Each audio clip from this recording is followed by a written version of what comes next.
جو ہے وہ آپ کے ساتھ ان لائن ہونی چاہیے، یعنی اسٹیبلشمنٹ انڈائریکٹلی اسٹیبلشمنٹ مطلب اسٹیبلشمنٹ میرے ذاتی خیال کے اندر پاکستان میں جو اسٹیبلشمنٹ ہے وہ پوری پاکستان آرمی نہیں ہے، بلکہ جو اسٹیبلشمنٹ ہے وہ بہت ساری ملٹی لیئرڈ چیزیں ہیں، مطلب کہ مختلف ادارے، مختلف طاقتور لوگ اور ایک مخصوص گروپ اور گروہ، یہ سارا مل کے اسٹیبلشمنٹ بناتا ہے۔ لیکن عرف عام میں زیادہ تر لوگ اسٹیبلشمنٹ کو گیٹ نمبر 4 کے ساتھ ہی ملا کے پڑھ لیتے ہیں۔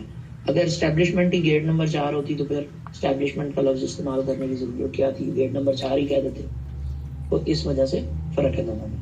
ٹرمینالوجی کو سمجھنا بہت ضروری ہوتا ہے کسی بھی پولیٹیکل انالیسس کے لیے اور کسی بھی پولیٹیکل بات کو سمجھنے کے لیے۔ عرض یہ ہے کہ پاکستان کے اندر آپ دیکھیں کہ کسی بھی کام کو کرنا ہے تو انہوں نے کر لینا ہے، جس نے کرنا ہے اس نے کر ہی لینا ہے، اور جب نہیں کرنا تو پھر نہیں کرنا۔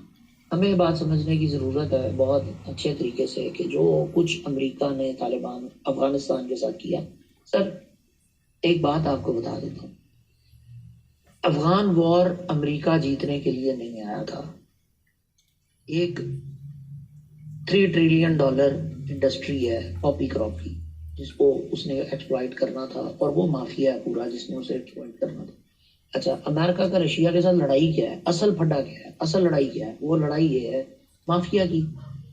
رشین گن پوری دنیا میں بکتی ہے تو امریکن گن بھی بکتی ہے، یعنی رشین ملک ہیں وہ ڈیپینڈنٹ ہو جاتے ہیں۔ مطلب ابھی یوکرین کی لڑائی ہو رہی تھی، یوکرین کی لڑائی میں ہمارے اوپر سب سے پہلی بات ہمیں یہ آشکار ہوئی کہ ہم تو جو ہیلی کاپٹروں کے انجن ہے وہ استعمال کرتے تو وہ رشین ہے، اور ہیلی کاپٹر رشین ہے، لیکن ہیلی کاپٹر کا جو انجن ہے وہ ہم یوکرین سے منگاتے ہیں۔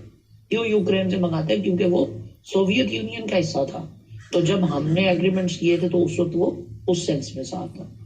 بات کرنا چاہ رہے ہیں، یہ بریک